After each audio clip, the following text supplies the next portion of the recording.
అందరికీ నమస్కారం. శివశంకర్ శాస్త్రి గారికి మనకి స్వాగతం. గురుగారు నమస్కారం అండి. ఉచ్చిష్ట గణపతి మీద మీరు ఒక వీడియో చేశారు, కానీ ఆ వీడియోకి చాలామంది చాలా రకాల డౌట్లు వ్యక్తం చేశారు. దానికి సంబంధించిన ఇంకా విశేషాలు ఏమైనా ఉన్నాయా?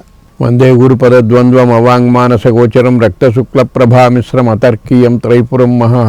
ఉచ్చిష్ట గణపతి అసలు ముద్గల తంత్రంలో మనకు 32 ప్రకారాలైన గణపతి రూపాలను చెప్పారు. అందులో ఉచ్చిష్ట గణపతి రూపం కూడా ఒకటి. మనకు నంజనగూడు ఒక దేవాలయంలో 32 గణపతుల మూర్తులు ఉన్నాయి. ముద్గల తంత్రంలో కూడా 32 గణపతులను గురించి చెప్పారు. ఓకే. ఇది గాక 15 రూపాలను గురించి ఇతర కొన్ని తాంత్రిక గ్రంథాలలో చెప్పారు. మేరుతంత్రంలో అనుకుంటాను ఒక 50 రూపాలు గణపతి రూపాలు చెప్పారు. ఇట్లా అనేక ప్రకారాలుగా గణపతి రూపాలను చెప్పారు. అందులో ఉచ్చిష్ట గణపతి ఉపాసన ఒకటి. ఈ ఉచ్చిష్ట గణపతి అనే దాని గురించి ఇదివరకు నేను చెప్పాను. దిగంబరుడు అంటారు కదండి, నిజమేనా? అది వల్లభ గణపతి అని, శ్రీ విద్యా గణపతి అని ఇట్లా ఉన్నాయి. కంఠాదూర్ధ్వం కరీంద్రవదనం, యువతిమయమధ, కిందంతా స్త్రీ శరీరం, కంఠం పైన మాత్రము కరీంద్రవదనం, ఏనుగు ముఖము, కింద స్త్రీ శరీరము. ఇది గణేశాని రూపం. మనకు ఇక్కడ కన్యాకుమారి దగ్గర చేరేంద్రములో ఒక దేవాలయంలో ఈ స్త్రీ గణేశాని రూపం ఒకటి ఉన్నది. అట్లనే వ్యాఘ్రపాద గణపతి, ఈ వ్యాఘ్రపాద గణపతి రూపము సుందరేశ్వరుడి ఆలయం. ఓకే. అక్కడ మధుర మీనాక్షిదేవి ఉన్నది కదా, అక్కడ సుందరేశ్వర ఆలయంలో వ్యాఘ్రపాద గణపతి, పాదములు వ్యాఘ్రపాదములు. ఓకే. అటువంటి గణేశ రూపములు ఉన్నాయి. అయితే ఈ గణేశ రూపములు అన్నీ ఏర్పడేదానికి ఒక చారిత్రక ఆధారం ఒకటి ఉన్నది. మనకు 1వ శతాబ్దిలో నిర్మించిన అమరావతి స్థూపములో ఏనుగు తుండముతో ఉన్న ఒక యక్షుడి ప్రతిమ ఉన్నది. ఆ ప్రతిమ మనకు లభ్యమైంది. అదే మొట్టమొదట గణపతి రూపము ఏర్పడేదానికి ఆధారం అని చెప్తారు. ఈ అమరావతి స్థూపములోదే. ఓకే. ఈ రకంగా గణపతి రూపము ఏనుగు ముఖంతో ఉన్నట్లుగా మనకు చిత్రము రూపం ఏర్పడేదానికి ఇది కారణమని చెప్తారు.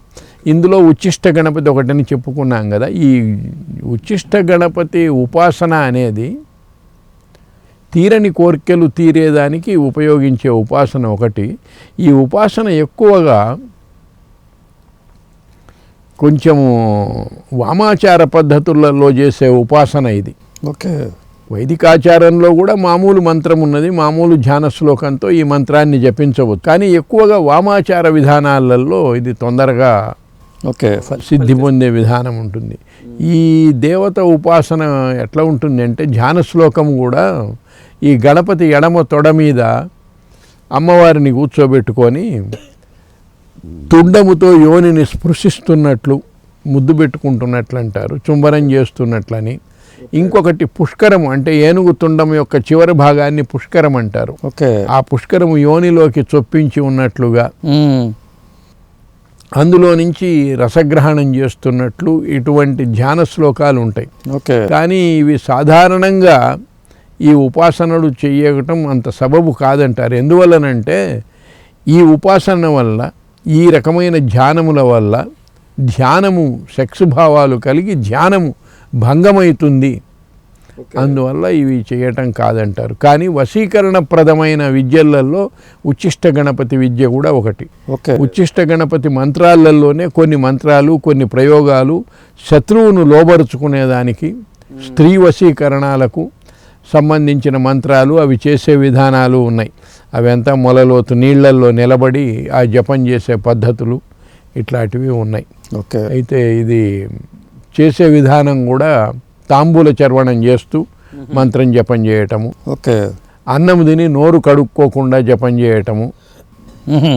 తర్వాత గణపతికి నైవేద్యం పెట్టిన లడ్డు ఉన్నది, అది తిని నోరు కడుక్కోకుండా జపం చేయటము. ఇట్లా ఉన్నది. ఈ రకంగా కొంచెం అవైదికాచారంలో ఎక్కువగా ఉన్నాయి ఉచ్చిష్ట గణపతి ఉపాసనలు. అందువల్ల సాధారణంగా పెద్దగా దీన్ని చేయటం లేదు. అదే అండి. సార్, ఉప్పు గురించి, అది ఉప్పు కప్పురం ఒక పోలిక నుండి అంటారు. మొత్తానికి కర్పూరానికి ఉప్పుకి ఎందుకు పోల్చారో నాకు తెలియదు, కానీ ఉప్పు మీద ఉన్న డౌట్స్ ఏంటంటే ఉప్పు చేతికి ఇవ్వకూడదు అంటారు. ఎందుకు ఇవ్వకూడదు అదొకటి చెప్పండి. చేతికి ఇవ్వకూడదు అనటంలో అరచెయ్యి అగ్నిస్థానం. అందువల్ల చేతిలోకి తీసుకోవటము ఉప్పు అనేది ఏంటంటే నిప్పు ఉప్పు ఒక చోట అయితే రెండిటికి పడదు. ఓకే. అందువల్ల ఉప్పు చేతిలోకి తీసుకోకూడదు, ఒకరి చేతిలో పెట్టడము అనేది పనికిరాదని అంటారు. అదే తగాదాలు వస్తాయని భయపడుతూ ఉంటారు. తగాదాలంటే ఇద్దరికి ఉప్పు నిప్పు ఉన్నట్టు అవుతుంది. ఉప్పు మీద నిప్పు పడ్డది అనుకోండి, నిప్పు మీద ఉప్పు పడ్డా పెటపెటలాడిపోతుంది, అది ఇమడవు రెండు. ఓకే. అందువల్ల ఉప్పు చేతిలోకి ఇవ్వకూడదు అని. ఇంకా కొంతమంది అయితే కనీసం కంచంలో చెయ్యి పెట్టుకొని ఉన్నప్పుడు కంచంలో ఉప్పు వేయరు, చెయ్యి తీసేదాకా ఉప్పు వేయరు. అవును. అది మరీ కానీ చేతిలోకి ఇవ్వకూడదు అనేది సమంజసం. చేతిలో అంటే అగ్నితత్వం ఉంటుందండి. ఈ అరచేయి అగ్నిస్థానం. ఓకే. అగ్ని పుట్టేదానికి ఇట్లా చేతులు నిమిరితే వేడి పుడుతుంది. అందువల్ల అగ్నిస్థానం అరచేతులు, చేతిలోకి ఉప్పు తీసుకోకూడదు. ఓకే. అది అంతే. ఇంట్లో దోషాలు ఉన్నప్పుడు కూడా, వాస్తుపరమైన దోషాలు ఉన్నప్పుడు కూడా బాత్రూంలో ఉప్పు పెట్టమంటారు. బాత్రూంలో ఉప్పు పెట్టడం ఏంటంటే ఉప్పు సూక్ష్మజీవులను చంపుతుంది. మన పచ్చళ్ళల్లో వాటిలలో ఉప్పు ఎక్కువగా వేయటానికి కారణం ఏంటంటే ఫంగస్ ఇటువంటివి రాకుండా. బాత్రూములలో జనరల్గా సాధారణంగా తడి ఉంటుంది. తడి ఉన్నప్పుడు అక్కడ ఉండే వస్తువులన్నిటి మీద ఫంగస్లు ఇట్లాంటివి వస్తాయి. ఓకే. అందువల్ల ఉప్పు ఒక రెమెడీగా చెప్తారు. ఒక కప్పులో ఉప్పు పెట్టినట్లయితే, ఉప్పు పెట్టి బాత్రూంలో పెట్టుకుంటే ఓకే ఈ నెగటివ్ ఎనర్జీస్ పోతాయని చెప్తూ ఉంటారు. అది అక్కడ కారణం. ఓకే. అందువల్ల ఉప్పు మామూలుగా ఏంటంటే ఉప్పు లక్ష్మీ స్థానం. ఇవన్నీ సముద్రంలో పుట్టిన వస్తువులు, శంఖం ఒకటి, ఉప్పు ఒకటి, ఇవంతా లక్ష్మీదేవికి సంబంధించిన స్థానములు. అందువల్ల వీటిని అమంగళకరమైన ప్రదేశాలలో పారబోయటం, ఉప్పు పారబోయటం కానీ ఇట్లాంటివి చేయకూడదు. పాలు, పెరుగు, నెయ్యి ఇట్లాంటివి మూతలు పెట్టకుండా ఉంచకూడదు. ఓకే. అందువల్ల లక్ష్మీ స్థానములవి. అందువల్ల వాటి మీద మూతలు పెట్టి ఉంచాలి. అట్లనే ఉప్పుకు కూడా డబ్బాలో పెట్టుకొని మూత పెట్టడమే. ఓకే. అంతేగాని అట్లా నెగ్లెక్ట్గా ఉంచకూడదు. ఉప్పు పారబోయకూడదు అనటం కూడా అదే కారణం. లక్ష్మీప్రదమైన వస్తువులవి. ఓకే. ఉప్పు పారబోస్తే అప్పులు ఎక్కువ తింటారు. అందువల్ల ఉప్పు పారబోయకూడదు, అలక్ష్మి వస్తుంది అన్నమాట. ఓకే.